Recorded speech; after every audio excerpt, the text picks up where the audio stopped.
Hey everyone, what's going on? Greg here again from Team Blast. I want to go over a B2B SEO case study for one of my clients in 2025.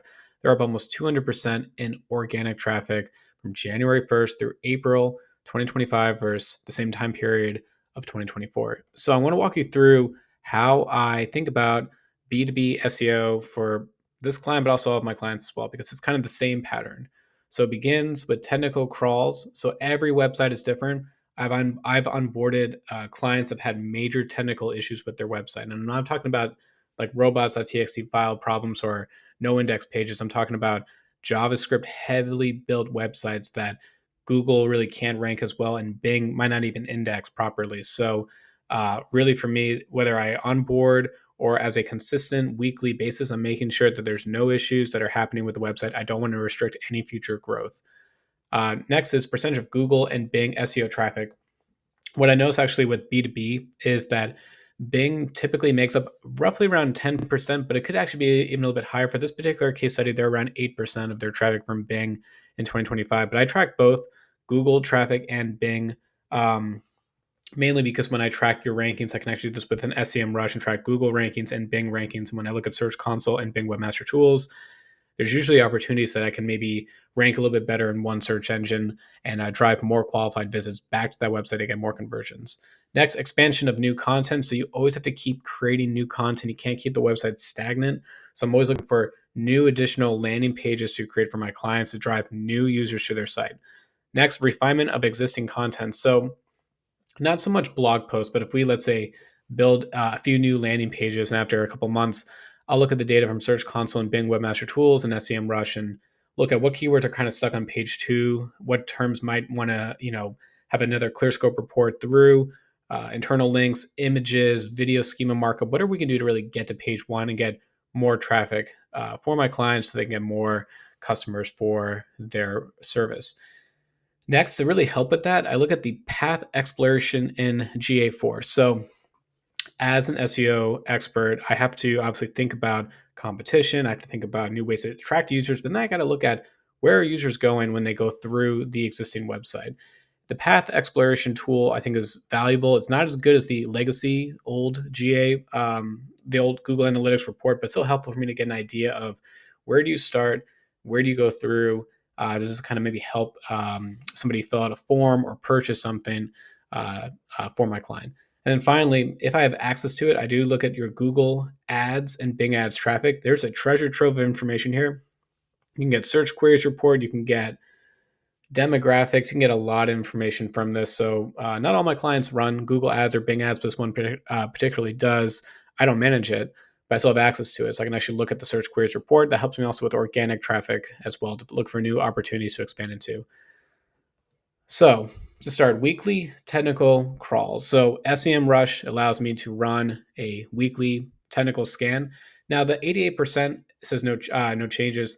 That percentage doesn't really matter necessarily from, hey, what would a 92% look like? Would that be more traffic? That's not so much the case. It's more about keeping an eye on everything. So for all my clients, especially my bigger clients with B2B, especially this one, you have a lot of people making changes to the website. What can happen is that there could be some code push, there could be something that could inadvertently hurt our ranking. So the weekly health report really allows me to make sure that, okay, from a technical standpoint, are we good? If I notice that there's a major issue, especially if I onboard a client that I suspect there might be an issue with Google or Bing, I use another tool called Sitebulb and I run through a technical crawl and I really mimic Google bot and Bing bot, and if we really have to get to this level, I'll do log file analysis as well to get an idea of where does Google go, where does Bing go, is there any waste and crawl budget, how do we make sure we're getting to our most important pages to crawl to then rank better to then drive more traffic for them. Next is, so this is just the breakdown in 2025, January through April 2025. And I'm looking at the organic search and I'm looking at the session source. So Google is about 92%, and the rest is basically Bing. So that's around that 8% mark that I gave. Now, the thing again with Bing is that when I'm not sharing with this is that I would look into the session to conversion rate. So I might notice that Google drives more traffic, but maybe it might take, let's say, for every 15 people who visit a site, one person becomes a customer. Bing might be around that, or maybe slightly, worse or better, but it's important to get an idea of like why we're trying to increase traffic to both search engines. So top level sessions are important, but for me, I'm really more focused on what are the landing pages that drive the most credit. How can we drive more traffic then to that from Google and from Bing? Next, I look at Google Search Console.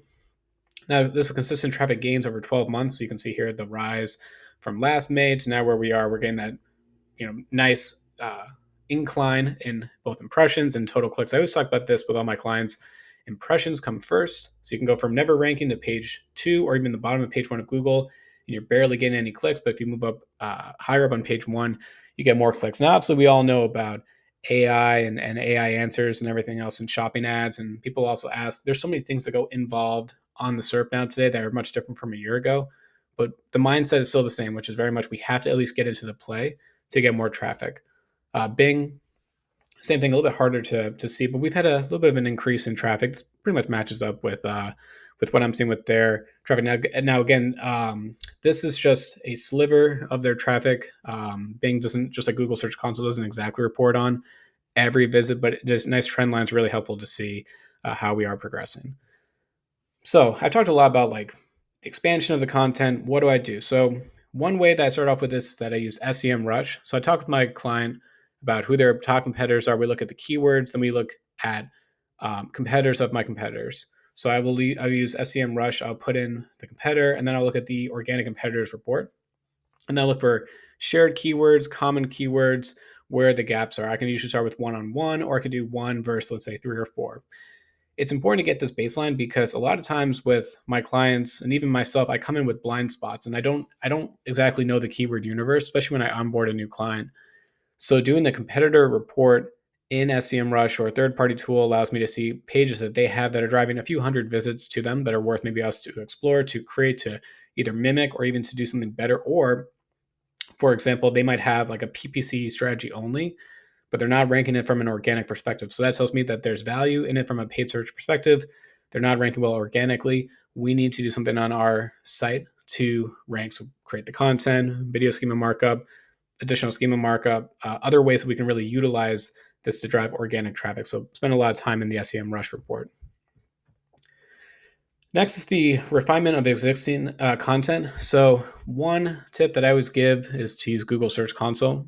You can look at the impressions, and you can also look at the average positions. So this again helps you understand what are the keywords that are being searched by users, and then what is your rough average position. So I can put in keywords into SEMrush to track on a daily basis, but I also like looking at Search Console, get ideas of terms that are driving a lot of impressions that are not driving enough clicks really for us. So I will spend time in this report and say, what's the ranking page? What can I do to rank better? Can I tweak the title tag? Can I change header 2 tags? Can I add more content? Can I run this through ChatGPT or ClearScope or SEMrush or writing content tool? There's a lot of ways that I can go about this. I can add internal links. I even create new pages, but I'm constantly thinking about this from a cycle perspective of once we create new content, let it run for a few months. But if we're kind of stagnant on our impressions and our ranking keywords, it's always worth refining the experience because those pages now are indexed by Google and Bing much easier, much faster to get traffic than simply just always create a new page. Now, this is something that I do for my B2B and B2C clients. Not so much with local SEO because local SEO really is more of like top funnel where you see like a listing and you just call it. B2B especially, they're going to go through several different pages and they'll go through multiple, um, you know, delays of visits. So they might come one day and they might come 4 days later or something from a different channel to kind of revisit. I spent a lot of time looking at the path exploration tool. I want to know what users go through to ultimately potentially then convert, become a paying customer or at least a lead, because then I might play around with things like a notification setting on the top of the site. I might create new content around certain pages that I think are most important to help the user journey. This is really critical. I think having a better user experience helps with your Google and Bing SEO traffic. I think it's all related with that. And then finally, I talk about Google ads and Bing ads. This really helps me get an idea of the search queries that are triggering the ads and then what I can do from an SEO perspective. So I might notice that we're spending, I'll make up a number, $45 per click for a particular keyword, which then triggers tens and tens of other terms that are still very expensive to bid on. So I'll look at those terms and say, okay, how are we ranking from an organic perspective? Is it really worth it for us to invest as much in paid search? It might be, because maybe the conversion rate's really good. And if that's the case, then I'll look from an organic perspective and say, okay, what if we have a PPC unique landing page experience that's very minimalist when it comes to the word content? So then they can fill out the form and we can get the conversions. But from an organic perspective, then we will have a brand new page that's more SEO rich, has more content, more ways for us to kind of rank organically. And we'll know that if we can get traffic from that from an organic perspective, then we can either move some of our budget to a different campaign, or at least now we're getting multiple ways to get people into the ecosystem of the B2B website to then ultimately convert. So really, in summary, I'll go right back up to the very beginning of this presentation. They are up basically 200% in organic traffic in 2025. Especially now with AI, with ChatGPT, Perplexity, Copilot, Gemini, and there's probably even more than that. Um, there's always that question of like, how do you go about B2B SEO now with all these platforms? My strategy is that I'm focused less on blog posts, very focused more on the landing page. So like a core service that you provide, and making sure that we're getting users to get to those pages or creating new pages around that to drive in the audience you want. I'm less concerned now about question content like, what is this? Why should you do this? How can you? Where can I? Whatever.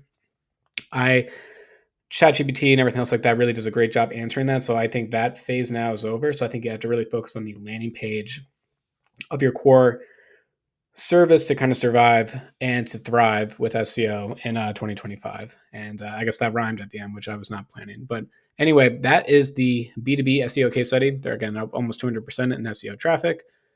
Let me know if you have any questions. Feel free to drop a comment. And as always, have a good rest of your day.